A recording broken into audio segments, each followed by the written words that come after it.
Hi there, Lloyd Machedo. Speaking to you from LloydMachedo.com. Who's Lloyd Machedo and Think Personal Branding? All right. Apparently, it looks like I'm the bearer of bad news that especially there in the Middle East. Now, what happens is if you're in the Middle East, you cannot say anything bad. You always have to speak good. The market is booming. People are becoming rich. Everyone's making lots of money. But then there is bad news and nobody talks about it because the market is regulated. So I keep scanning and scrolling the web just to find out the real news, the stuff that nobody talks about. So this is the latest roundup of the bad news that is going on in the Middle East, especially Saudi, Bahrain, Qatar, Oman, and the UAE. All right. So as per this blog, that is musings, where it says the musings of money manager to the mega rich, which is a report with regards to the Middle East. So as of now, it seems 19 banks have merged. Etihad cannot pay back its debt. Saudi contractors cannot pay salaries. UAE and Saudi halt projects worth 243 billion US dollars. And you have $11 billion bailout for Bahrain and Jordan. Okay. So apparently, it seems thousands of businessmen across the Middle East have been running helter-skelter because the property prices have collapsed. Now they are either in jail, or they are not able to make their payments, or they are involved in multiple litigations. Now here's the problem.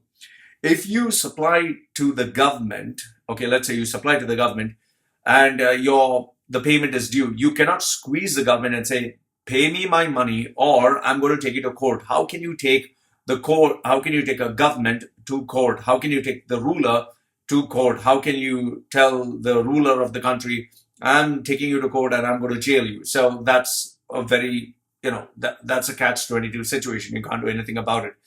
Trump is openly humiliating and challenging Saudi. It seems Etihad, which is supposed to be the flagship carrier of the United Arab Emirates, is also on the collapse of a very slow death. Now, in terms of banking, let's start with banking. Three banks have merged together to avoid collapse. 19 banks in the Middle East have merged together, because of which 3,000 people will be looking out for jobs. 8 banks alone have merged in UAE, which completes 2 in 2017, 6 this year. 3 have merged in Qatar, 2 have merged in Kuwait and Bahrain. The 2 of the oldest banks in Saudi have merged. Now, as per the reform agenda in the Kingdom of Saudi,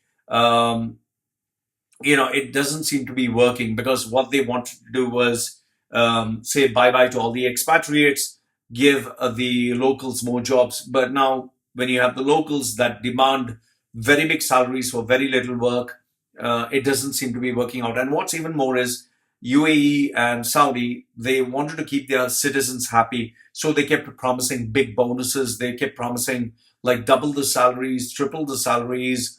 And now they are not able to maintain their budgets. It seems the largest petrochemical company in Saudi is also in trouble.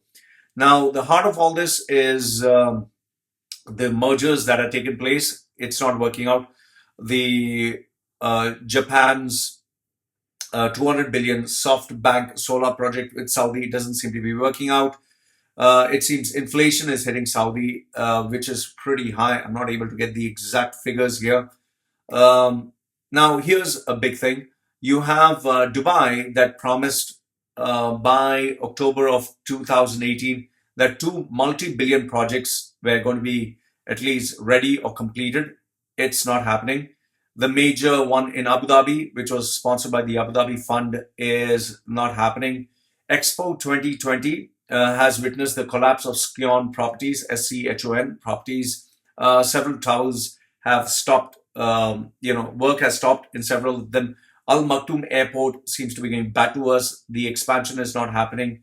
You have the VAT that was in UAE is planned from 5% to next 10% of next year. The $36 billion, that is Al Maktoum Airport expansion, is on hold.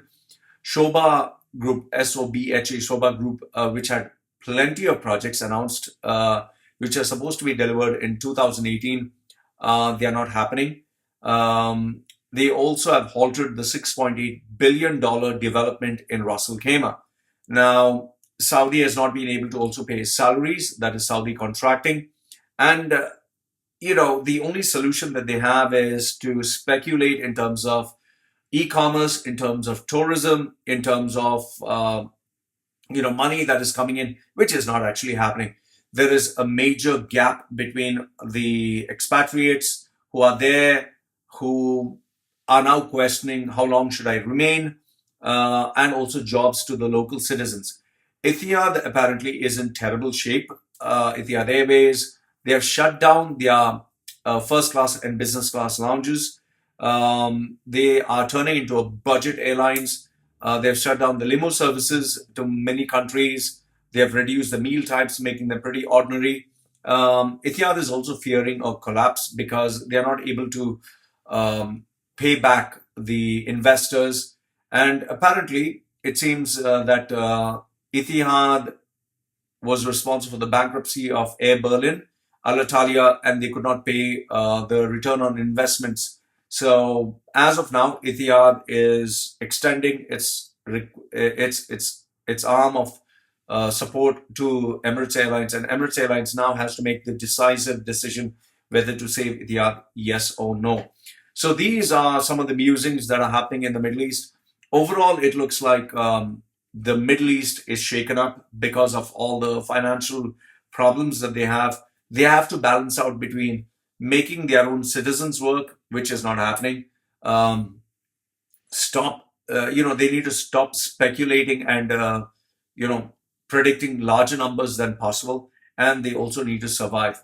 So what's going to happen next is the market will correct itself. It has to correct itself, and they have to show realistic figures. So let me know what you think. These are some of the musings in terms of the Middle East markets.